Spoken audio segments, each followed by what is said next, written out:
that's just an incredible introduction, but I have to give you the story that's behind the scenes. I started seeing these young women showing up at my events, and they were holding signs inviting me to Keota. And I don't know how many times you did it, but you really made an impression on me. And one time after I finished an event, I was shaking hands, and they were there and said, "Would you come to our school?"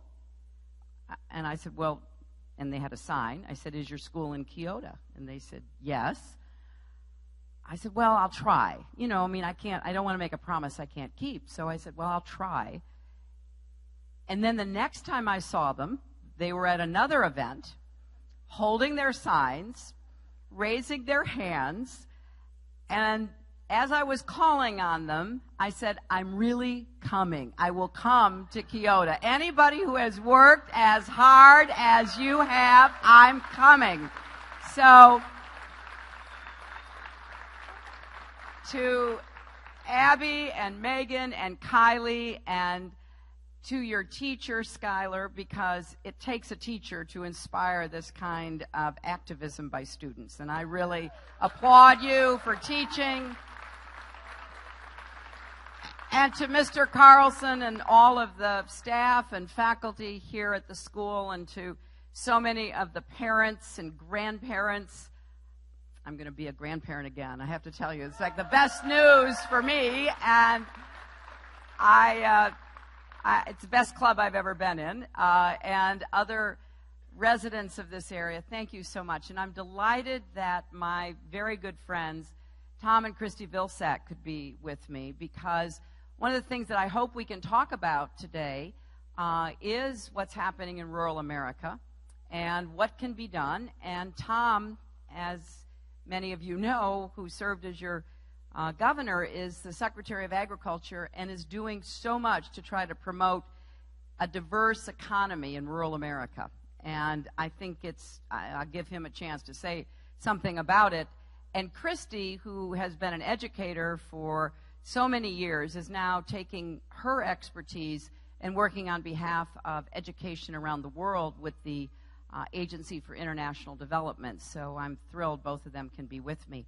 I want to just make a few comments. First, I apologize for being late. Turns out we couldn't land in the airport here because of visibility, so we had to go elsewhere and drive. So please forgive me for being late. But what I wanted to do was to make a few comments and then to throw it open to any questions that anybody might have on any issues that might be on your mind. Let me start by saying that I think our country needs a president who can both get the economy working for everybody, not just those at the top, and keep us safe and secure here at home and around the world, maintaining America's leadership, and getting our democracy, which is the most extraordinary human invention, to continue to work and promote freedom and opportunity for everyone. And that's a big order, but it's nothing that is out of reach if we have an election this time that really tries to set out the choices that Americans are going to be facing, starting right here in Iowa on February 1st with the caucus. Now, there are big differences between how I see what we need to do in our country and what you hear from the candidates who are running on the Republican side. And I think that's what an election should really be about. What are the differences? What are the values? What are the visions that we have? And how do we pull people together to achieve them? So just very quickly on the economy, I think that our economy works better when we have a Democrat in the White House. I think that it shows over many years that we have a history of lower unemployment, higher incomes, and you are 4 times more likely to have a recession when you have a Republican in the White House. Now, why is that? Well, I think in part it's because if you just go back and look the last 35 years, don't go back even further than that, we've had 5 presidents, 3 Republicans and 2 Democrats, and the Republicans have followed an economic policy that hasn't worked for the vast majority of Americans. And each of them left economic problems for their successors. Now, in my husband's case, he inherited a recession and a national debt that had been quadrupled in the last 12 years. And so he had to get to work, and at the end of his 8 years, we had seen the creation of 23 million new jobs. Incomes went up for everybody, not just those at the top. And we lifted more people out of poverty than at any time in recent history, and ended up with a balanced budget and a surplus. Early on in his presidency, my husband was asked, what do you uniquely bring to Washington? And he thought for a minute, and he said, arithmetic. You got to make it add up, and you have to do the right things in the budget and in making partnerships with business to really help people get ahead and stay ahead. Well, I joined the Senate in January of 2001. I was elected from New York, and I got there, and I was pretty excited because I thought, if we have a balanced budget and a surplus, that means we have some opportunity to do some really good work in America, really invest in education, really invest in research and science, extend the life of the Social Security Trust Fund and Medicare. I mean, we had some business we could do. Unfortunately, the incoming Republican administration went back to the same policies that, with all respect, don't work. Cut taxes on the wealthy, get out of the way of corporations, and see what happens. Well, we saw what happened. We had the worst financial crisis since the Great Depression. After the 2008 election, President-elect Obama called and asked me to come to Chicago to meet with him, and I didn't know why. It turns out he wanted me to be Secretary of State, but before we got started, he said to me, it's so much worse than they told us. We were losing 800,000 jobs a month. 9 million Americans ended up losing their jobs, and 5 million homes were lost. And $13 trillion in family wealth was wiped out. People had to sell homes, cars, go into their retirement funds, their college funds. And most people haven't yet recovered from that. The economy has recovered. We've gotten back 13 million jobs, but most people haven't had an increase in their incomes, and most people are not as well off financially yet as they were before that happened to us. So we're going to have an election about what direction do we want to go with the economy. And I'll tell you what I want to do. I want to get incomes rising again. And that means we have to create more good-paying jobs. And I want to double down on infrastructure, our roads, our bridges, our tunnels, our airports, our ports. We should be rebuilding America. Not only will it put so many people to work, but it will also make us stronger economically. I want us to invest more in advanced manufacturing. I have a tax credit to try to get more businesses to do that. And you know what I've been inspired by? I've been inspired by what you've done here in Iowa when you combine combating climate change and moving toward clean energy with advanced manufacturing, and I'll tell you why. Your governor, when he was there, Tom Vilsack, and thankfully it's been followed in a bipartisan way in Iowa, began to invest more in wind power in Iowa. You now get 1/3 of your electricity from wind. You, Minnesota, and Texas have the highest percentages of getting 30% or slightly more of your electricity from a renewable source. I go around bragging on Iowa all the time because when I say to people, we're going to combat climate change and we're going to have more people working in clean renewable energy as we transition away from fossil fuels, I can see some folks are skeptical because that maybe is not what they've been told. And then I say, go look at Iowa and look at what's been accomplished here. And it's not just that you've got those turbines moving. It's also that you've taken your community colleges and you've invested in how you train people here to assemble and fix those turbines. Tom and I were at the Des Moines Area Community College together this summer, talking to the young people who are being trained to be machinists and tool and die makers, because I was attracted wind turbine manufacturing, and that's advanced manufacturing. And Tom told me there are 8,800 parts in a wind turbine. Somebody's going to make them, somebody's going to install them, and somebody's going to repair them. And you now have more than 7,000 people in this state working in wind. So when you hear from the Republicans, as they like to say, you know, they don't believe in climate change, and when you ask them about it, they say, well, I'm not a scientist. For heaven's sakes, tell them to go talk to a scientist, because it's not only important for us to do this to protect our environment, but it's a great job creator. And I want us to be the 21st century clean energy superpower. And I want young people, like the young people who are here, to be as inspired by that as I was when President Kennedy said we were going to send a man to the moon and bring him back. A lot of people didn't think we could do that. And we did it faster than it was predicted. I want young people in our country to be thinking about all the ways that they can help us combat climate change through clean, renewable energy. And I've set some big goals. I want us to have deployed 500 million solar panels by the end of my first term, and enough clean power electricity to power every home in America by the end of my second term.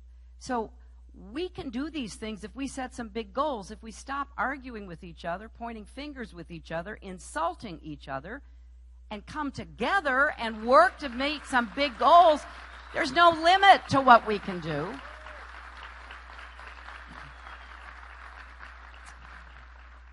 I also want to do more for small business. My father was a very small businessman. He had a little small business printing fabrics for draperies. And it made a good living for us. And I see how most of the new jobs in America will come from small business, but we're not doing enough to help small business. I want us to get back doing more to help create and expand small businesses. And I also want to raise the minimum wage, because if you work full time, you should not still be in poverty. And you know, I believe in hard work. That's how I was raised. But I also believe in being rewarded for your hard work and not being taken advantage of and not being left further behind by the time you finish. So I want to raise that minimum wage. And one of the fastest ways that we can increase incomes in America is making sure that women get paid equally for their work. And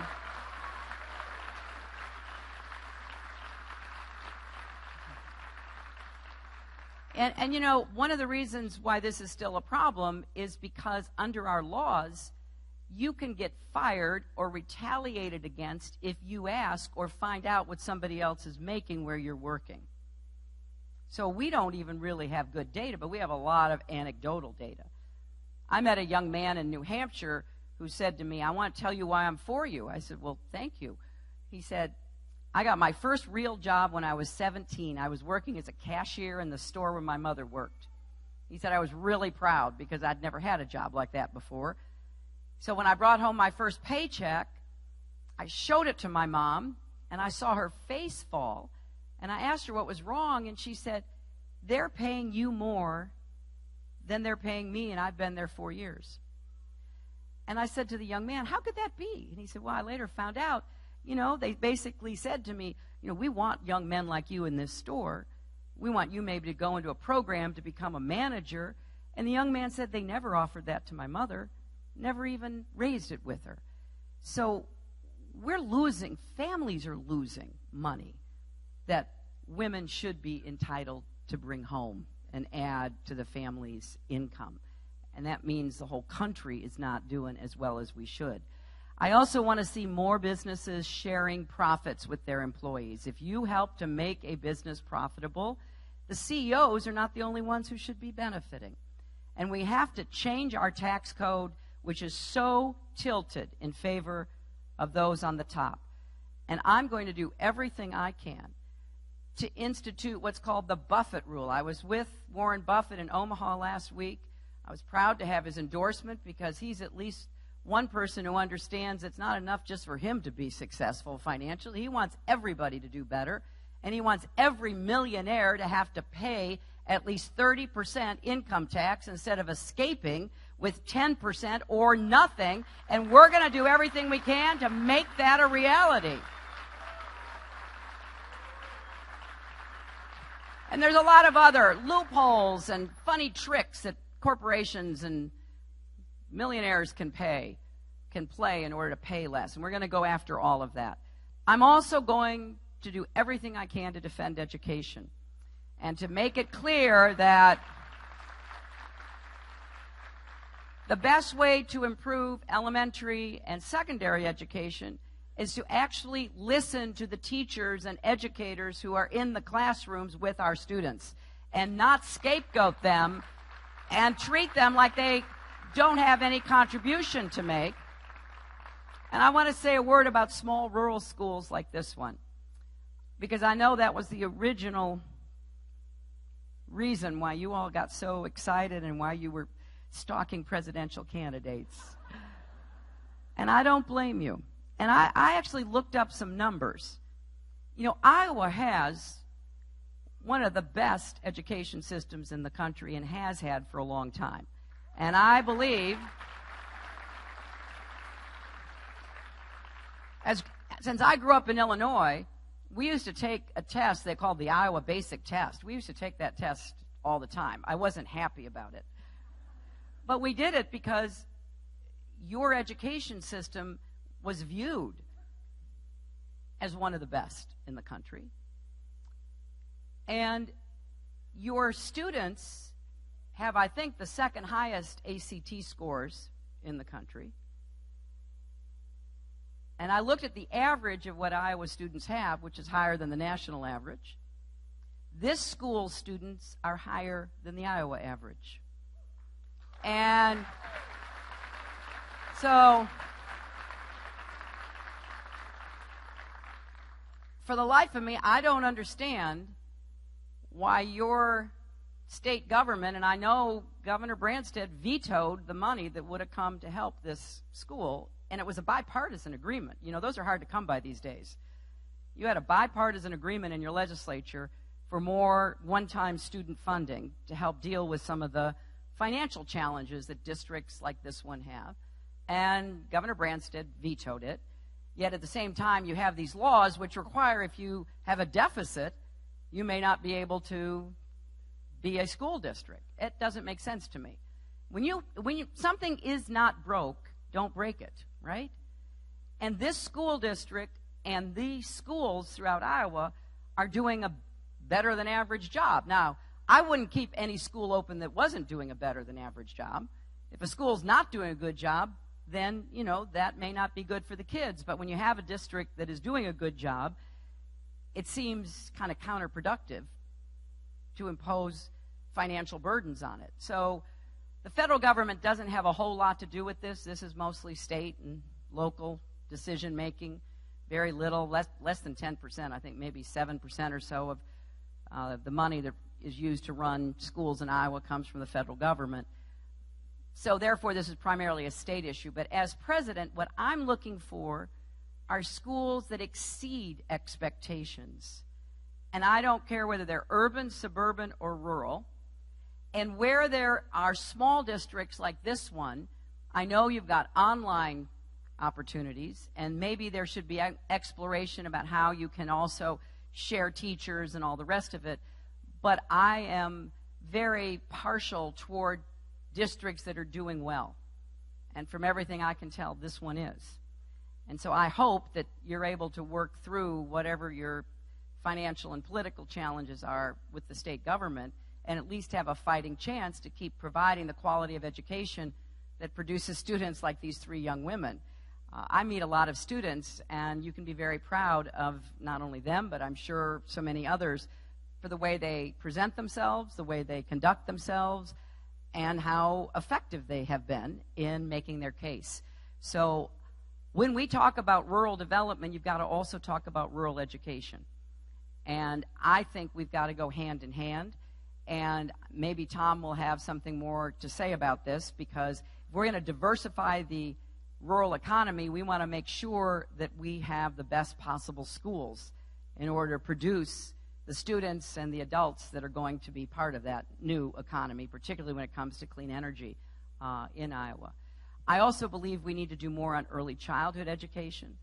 A lot of kids are not prepared when they come to school, and they never catch up. So I would like to see us try to help, starting with the most disadvantaged kids, to give them a better early head start, a better universal kindergarten experience so that they can be successful. And then on the other end, we've got to make college affordable, which it isn't right now for a lot of hardworking families. And I have a whole plan about how to do that. I want to make tuition debt-free so you don't have to borrow money if you go to a public college or a university. And I want to help anybody who has debt. Anybody here have student debt? Anybody here have some student debt? Yep. I want to help you refinance that debt the way you can a mortgage or a car payment. Right now you can't, and we ought to be able to get the cost down, and you can save thousands of dollars if we do that for you. And I personally don't think the federal government should be making money off of lending money to students and families for kids to go to college and get their education. So we're going to change a lot of what is now the kind of challenges that people face when it comes to getting enough funding to go to college. I also want to defend the Affordable Care Act because we now have 18 million people who are getting health care finally. And I want to do what I can to make it work better, get the costs down, and especially get prescription drug costs down because those are beginning to really go up again.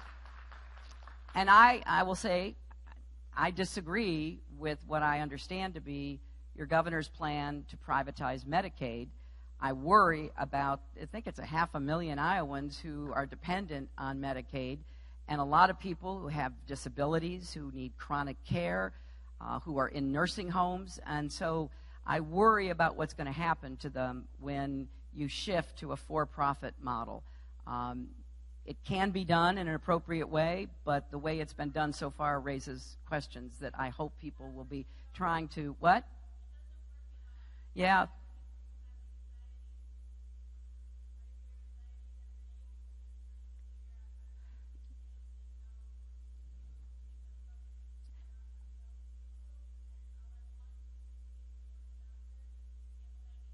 Well, I'm with you because I don't see why you should have to be put through that. So I'm hoping that this change either can be slowed down or altered in a way that doesn't create that kind of anxiety, because that's what people in Iowa have been telling me, what that young woman just said. And you are under a very tight timeline. Like, okay, tell us what doctors and everything you're going to use, and the information wasn't even available. And, if you're responsible for your health, or more emotionally, as we could hear, responsible for your children's health, that's a terrible position to be put into. So I'm hoping that we don't see that happen. I also want to say that we need to do more, and later in Fairfield I'm going to be talking about a plan I have to try to prevent and hopefully eventually cure Alzheimer's, because if the experts tell me, and I've talked with them, that if we put $2 billion a year into Alzheimer's research, in 10 years, we would know a lot more about it, we would have a lot more information, and we could maybe head off what's going to happen. We have 5 million people right now suffering from Alzheimer's. You multiply that by the families taking care of them. It's related, we now know, to Parkinson's and other what are called neurodegenerative diseases, and it's going to cost more and more money. Families' money, government money, Medicare money. So we need to make a big investment. It's the 6th leading cause of death right now, and we don't invest in it the way we do in heart disease, cancer, and other diseases that we have to try to cure and prevent. So I think we've got to do more on caregiving. We also have to make mental health problems get the same treatment as any other kind of health problems. And this is something that also I hear about all across the state. When somebody says anxiety, when somebody says depression, when somebody says bipolar, when somebody says, they're suffering and they can't get care, that's painful. And it's also very counterproductive and usually ends up being more costly. And then substance abuse.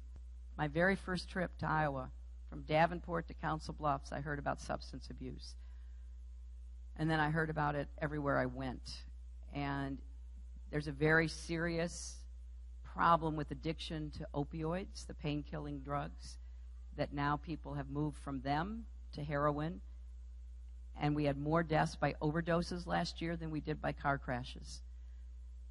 This is just ripping families apart, and we're not even trying to make a difference in helping people the way we should. And it's also really expensive. I'll give you just a quick story.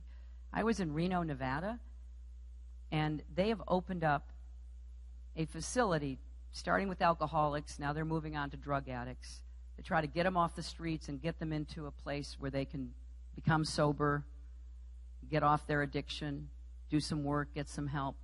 And it's run by the sheriff's office and Catholic Charities. And the reason they did it is because they kept picking up the same people all the time, throwing them in jail, sent them to the emergency room, and then they'd see them again in 30 days. And it just was a revolving door. So they went to people and they said, we won't send you to jail if you'll come to this facility. You have to live there. You have to be tested every day. We'll give you something to do. We'll give you counseling and support. So they got a lot of responses from people who said, nobody's ever asked to help me before. I went to visit it. The sheriff told me they've saved $4 million the first year. It's a lot cheaper to put somebody in a facility like that than in prison, in the emergency room, in hospital. So we got to think differently about how we deal with the problems folks have. Let me say a quick word about the importance of our national security right now. I've been speaking out about what we need to do to combat ISIS, to protect ourselves. And I've laid out a 3-point plan about how to deprive them of territory in the Middle East, how to disrupt and dismantle their global network of terrorism, and how to make our country safer. And there's a lot behind it about what we have to do to help. And I think it's a very serious challenge we face. And so with the first issue about how to deprive them of territory, that takes air support from the Americans and others. It also takes us working to build up the military capacity of the Iraqi army, of Sunnis and Kurds who will fight ISIS. There's a battle going on right now in a place called Ramadi, where the Iraqi army, with some American advisors and American air cover, is fighting to take it back from ISIS. We have to disrupt their global network of terrorism, and that means stopping foreign fighters, stopping foreign money, and fighting them on the internet, where they're very successful. And I've talked a lot about how our great tech companies need to help us on this.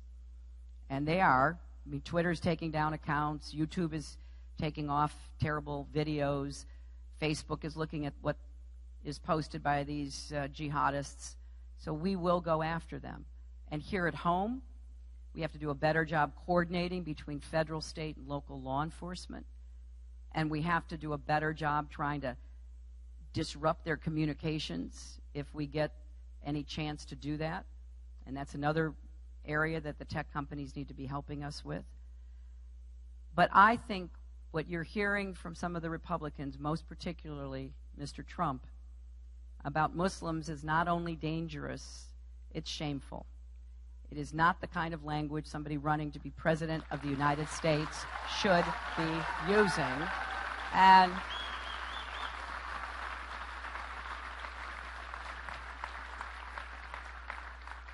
it has consequences. It has real consequences. You know, people around the world pay very close attention to our elections.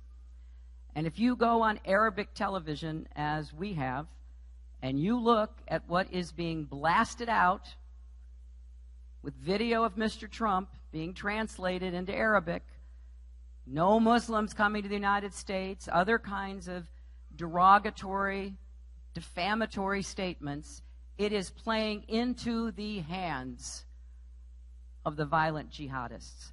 There is nothing they want more than to be able to claim that the United States is against Islam and against Muslims. And that then lights an even bigger fire for them to make their propaganda claims through social media and in other ways. It also does something else. Our first line of defense in our country has to be Muslim Americans who will work with law enforcement and report suspicious activity. And that's what we did in New York after 9/11.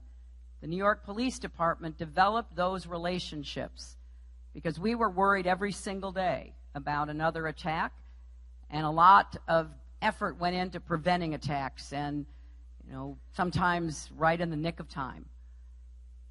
So if you have someone running for president who basically says to a group of Americans, I'm talking about Americans, we don't respect you, we don't want you, that creates an atmosphere that is not helpful as we go after anyone inside our own country who is planning or plotting against us. So it's a very serious matter when you hear some of the things that he and unfortunately some of the others have been saying. But I'm very confident in our law enforcement, our security forces, that they can do as much as is humanly possible to protect us. But they need help from the communities in which we all live. Final thing I want to say is that a lot of the positions that the Republican candidates are taking are very much at odds with where I think our country needs to go. I really believe that we've got to work harder together to find common ground. It's not easy. I know that. But it must be our highest priority. And I will go anywhere, anytime to meet with anyone to find common ground, to solve our problems. I will also stand my ground. That's what I've done as First Lady, as Senator, as Secretary of State. I worked with Republicans a lot. And maybe we only agreed on, a small patch of ground, but we worked hard to cultivate that, to try to make something positive happen. That's what I will do as president every single day. And let me just end by saying to you that I get up now thinking about what the future is going to be like for my granddaughter, and then starting later in 2016, what it will be like for the newest edition. But when I think about that, I am focused on not only doing everything I can for her, but also making sure that all of our kids and our grandkids have a chance to live up to their own God-given potential. It really does matter if that's how we feel about all of our children. I'm the granddaughter of a factory worker who came as an immigrant with his family, went to work in the Scranton Lease Mills in Scranton, Pennsylvania, worked really hard so that he could give his sons a better life, and he did. My mother had a very different experience. She was abandoned and neglected by her parents, sent to grandparents who didn't want her, and by the age of 14, she was working as a housemaid. And so I have seen our country through the eyes of my parents with their very different experiences. Both of them, despite their different upbringings, really loved this country and believed in its promise. Well, so do I. And it's not enough that that promise is available for the granddaughter of a former president and Secretary of State. It needs to be available for the granddaughters of factory workers and farmers and the grandsons of truck drivers and teachers. And that will be my mission as your president every single day, to do everything I can to make that promise of America real. Thank you all very much. Thank you. It's so awesome to be with you. Before my question, I just want to say that if girls want to run the world, we should give a few more minutes for bathroom breaks at the debates. I'm just glad they had one somewhere. Yes, I'm glad you got back. But being here at a high school with graduating seniors and others with college on the mind, I feel asking this is important. I'm currently a freshman at University of Wisconsin-Milwaukee, so I'm fortunate to have Scott Walker as my governor. The only good news is with him not running for president, there's one less clown in the clown car. On a serious note, though, I'm going somewhere. He has signed a bill that cuts almost $300 million from the UW system. My school in particular is taking the largest hit. We have a population with 40% first-generation college students, and it is the most diverse school in Wisconsin. A tuition freeze has been enacted, so what, if anything, could the federal government do to help struggling universities under Republican leadership like Scott Walker or Bruce Rauner? Well, look, I think this is not just a problem in some states. I think it's a problem everywhere. And, some states have gone further and made deeper cuts, and I know that Governor Walker has also cut a lot of the scholarship aid, a lot of the low-interest lending aid that Wisconsin used to provide for students. I just think this is a very counterproductive approach, because part of what we had is the greatest higher education, public higher education system in the world, and states were part of that. And we still have, I think, the greatest of those institutions, but we're making it so difficult for people to afford to attend them that doesn't add up, doesn't make sense. So under my new college compact, the federal government would match money that states would begin to put back into higher education so that we could really try to get the scholarship money up, the work study money up, so that kids who were there could afford to stay there. And I worry that the colleges themselves are not doing enough. I think that tuition has gone up 40%, some of it because of cutbacks from states. States diverted money to highways and particularly prison. The prison construction that we have done over the last 20 years has been very costly, and it's mostly been done at the state level. So I think colleges also have to take a hard look at, what are the costs that they are passing on to students and families. And I think families have to make a contribution, but not beyond their means. That terrible application form that some of you may be looking at now, the FAFSA form, which is just impossible to fill out and doesn't give you really what you need. I think you can just get rid of that, and you could have like a one-page online application. And if families' incomes were below a certain level, they would not have to contribute to the college tuition, but they would have to obviously contribute to living expenses and other costs. And then I think students, this is where I differ with my friends on the Democratic side. They've advocated for free college for everybody. And I do not believe that we should be paying for Donald Trump's kids to go to college. I think we should be paying for middle-class, working families, kids who are poor, who want to get ahead. And I don't think we cannot afford to pay free college for everybody. But we can have debt-free college so that you don't have to borrow much or at all. And that's what I want to see us do. But I do want students to contribute. Maybe it's because I worked. I worked through college. I worked through law school. My husband did as well. We think kids should work. And if you work 10 hours a week, that's a contribution which we think students should make. Because we believe, and I think there's evidence of that, something you work for is going to be more meaningful to you. So there's a lot of ways that we can begin to get the costs down for students and families, but the states have to be part of it. And I will work very hard in a state where if a governor doesn't want to, I'll work directly with the institutions to try to give them the support so that they can make it affordable. Let's see. I see a hand right there. Yes, that young man. Just a minute. Here comes a microphone, so I think you should be able. Okay. We have a microphone for the young man right here in the. There we go.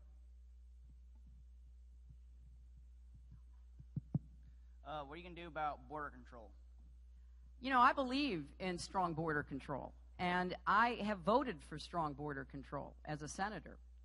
And we have spent a lot of money in the last 10, 12 years strengthening border control. I think border control has to be part of comprehensive immigration reform. Where I part company with some of my counterparts on the Republican side is that I think we should provide a path forward for the people who are already here, the 11 million people who are here and their families and their kids, and at the same time continue to tighten up border control. And it's not just on our southern border. We have to tighten up control in our airports. You know, I was very pleased that the Congress took steps to tighten up what's called the visa waiver system and to tighten up the process of getting a visa to come into our country. And those folks primarily come through airports. They're not crossing the border, they're flying in. And we've got to have tougher border security in our airports as well as on our southern border. And we also have to work with our Canadian friends to make sure we have suitable border security on our northern border. You know, most of the students here would not remember this, but, you know, a very alert border guard up near Seattle caught a guy in 2000 on his way to try to, you know, commit a terrorist act in L.A. So we got to be tough on our borders. I am absolutely committed to that. But at the same time, we need to be doing comprehensive immigration reform, and that's how I would proceed as president. Yes, right there. This young woman right there.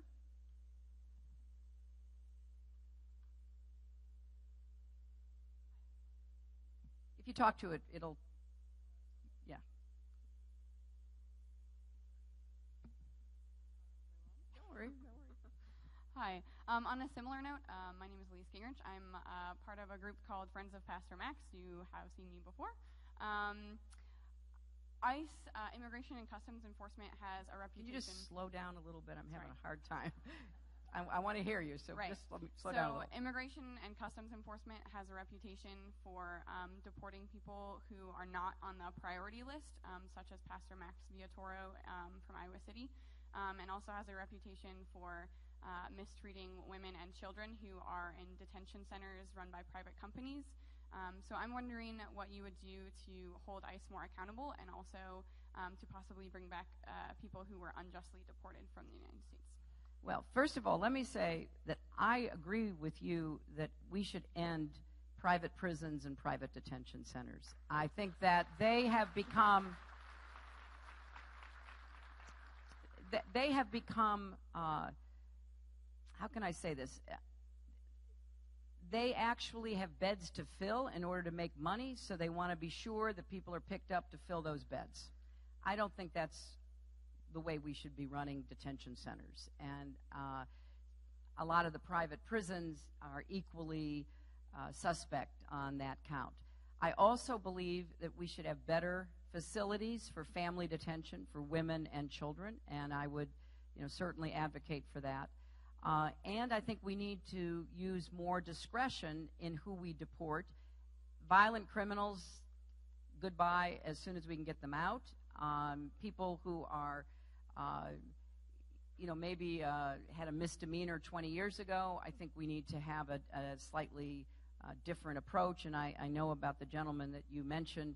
A lot of the people in the community that he was in for all those years have stood up and advocated for him. So I think we do need to be more careful about deporting quickly the people we need to get out of the country and being more thoughtful about people who are not risks or security risks to us. But that's why we need to move toward comprehensive immigration reform, so we pull everybody out of the shadows and we register them all.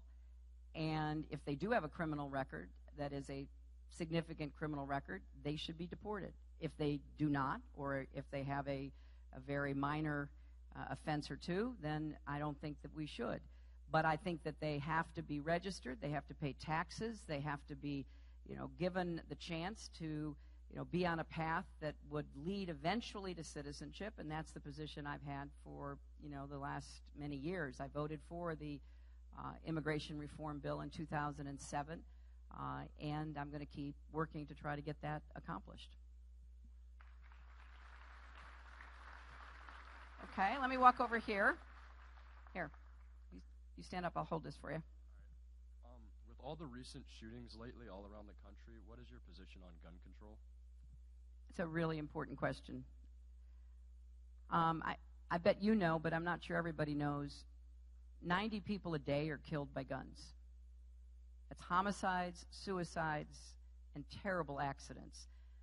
And some of the accidents are just heartbreaking. You know, the toddler who finds the loaded gun under the bed, or the kid who's just fooling around with his friend and has never been given, you know, the right attitude or belief about handling guns. Terrible accidents. So that adds up to 33,000 people a year. And I think we have to have common sense gun safety measures. And I support comprehensive background checks, closing the gun show loophole, closing the online loophole, closing what's called the Charleston loophole. The Charleston loophole is the loophole that was put into the Brady bill, background check bill, which said that, you know, if you go to buy a gun,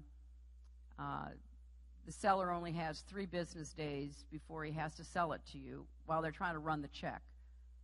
The young man in Charleston went in for the gun, and he came back after 3 days, and they hadn't finished the check. If they had been able to finish it, they would have gotten the information from the county that was being put into the computer system, which said he wasn't eligible to buy a gun. He had a felony record. He took that gun, and you know he went to the Bible study in that church and murdered 9 people who had invited him in to be part of their Bible study. And he sat there, and then he killed them. Now, I know that there's a huge debate about this, but if you look at where our country really is, 92% of Americans believe in that comprehensive background check and closing those loopholes. And in fact, 85% of gun owners believe that. And yet, members of Congress and legislators and others just do whatever the gun lobby tells them to do. And I would love to see responsible gun owners stand up and say, you don't represent me anymore. We're going to form our own group, our own organization, you know, because we have guns because of, you know, hunting or sports shooting or collection. They're part of our tradition. My father taught me how to shoot. I've been hunting, but always with really responsible people. And I think we have got to call a halt to this.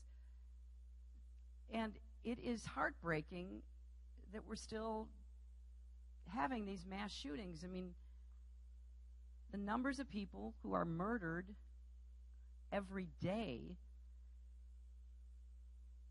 and then during the course of a week or a month, should get us all to say, wait a minute, we've got to do something about this. And we could do it consistent with the Constitution. So I am going to keep fighting for it, and I will do what I can to end the absolute immunity from liability that the Congress voted. I voted against it. Basically, gun manufacturers and sellers are the only business in America that you cannot sue for anything. They are totally free from liability. And let me just give you 2 examples. Remember the guy who went into the movie theater in Aurora, Colorado, and just started shooting and murdered all those people?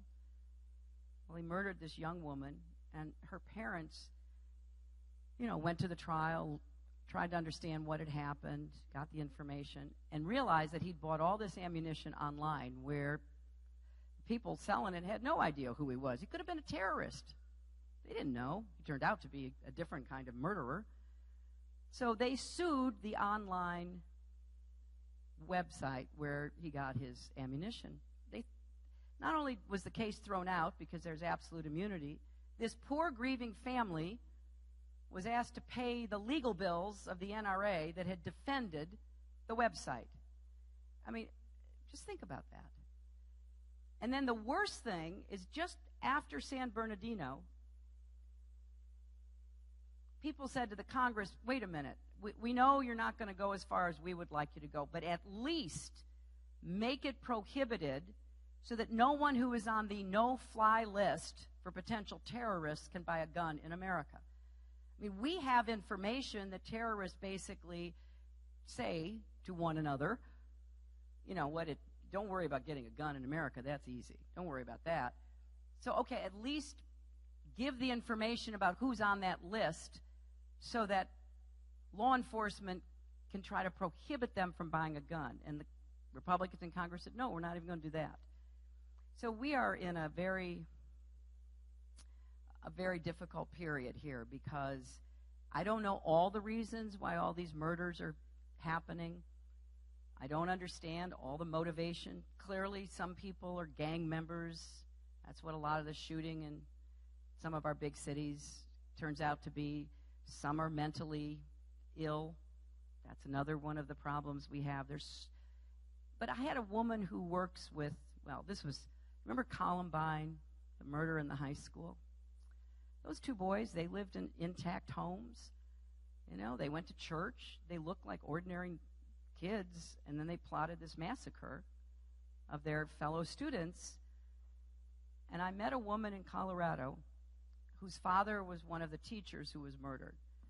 And the way she deals with her grief is that she got a degree in social work and psychology, and she works with offenders because she's trying to understand what goes through somebody's mind, what makes them do this. And she said, I want you to remember something. She told me, she said, I was working with a man who was in a fight with his wife, and the police came, and it was broken up, and he served some time in jail. And she said, I was talking to him, and he said, I never understood before. He said, but, you know, if I'd had a gun that day, I would have murdered her. I just had no control over how I was feeling. So everybody needs to take a deep breath here and try to figure out what we're going to do. And I will continue to speak out about this, because when you lose 33,000 people, there's got to be something more we can do than just send our thoughts and prayers when more are murdered. That just isn't something that I think we can live with. So, all right, I know we've got one more. Okay. Yes, this young woman right here. Yeah. What are you going to do about all this bullying? Not just because of just people who want to be mean, but mental and physical and diseases that people have that they're able to live with every day. Can you tell me a little bit more about why that's on your mind? I have asthma, and occasionally I've heard people talking behind my back about not wanting to be near me because I have asthma. I mean, people, it's not contagious. It's not going to.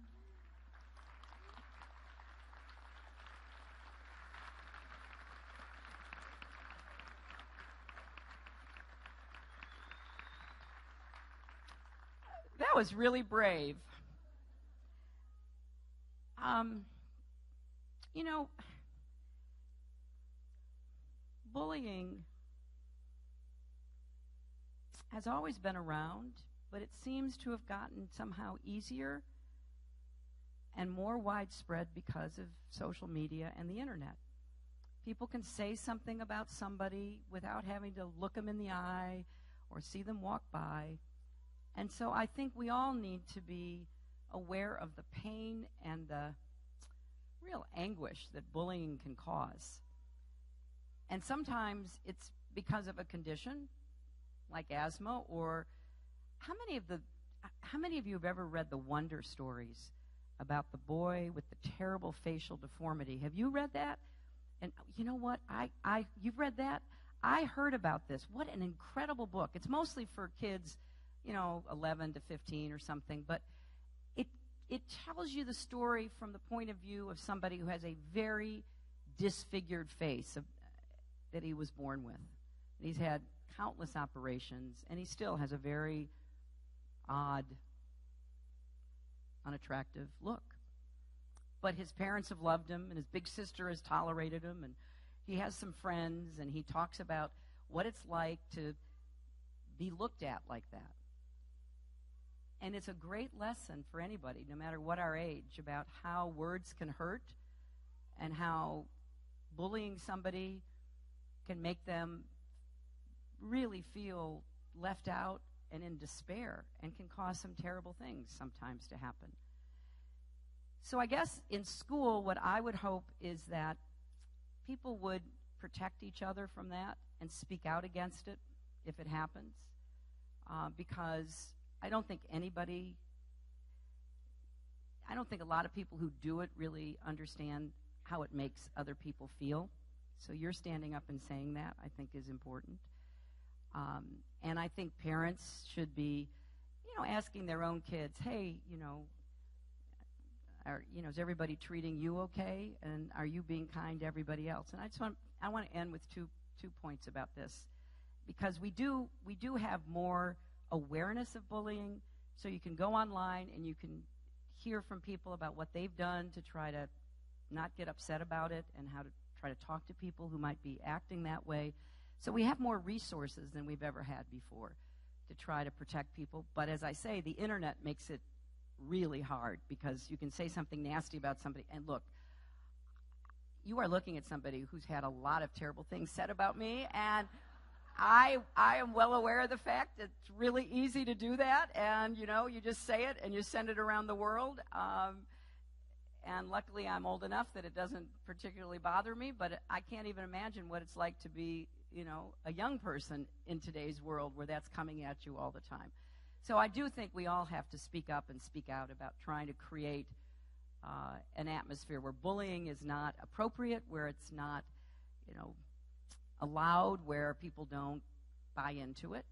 And the other thing I want to say is this, and especially because, we're in Christmas week, and I hope all of you have a wonderful Christmas with your family and those who are close to you. And I've said this a couple of times in this election recently, and I know it's sort of odd coming from a person running for president, but I really do think we need more love and kindness in our country. I think we are not treating each other with the respect and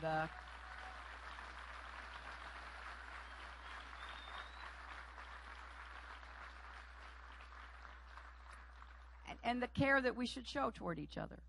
And that's why it's important to stand up to bullies wherever they are, and why we shouldn't let anybody bully his way into the presidency. Because that is not who we are as Americans. And so let me end by saying Merry Christmas, Happy New Year, everybody. I hope you'll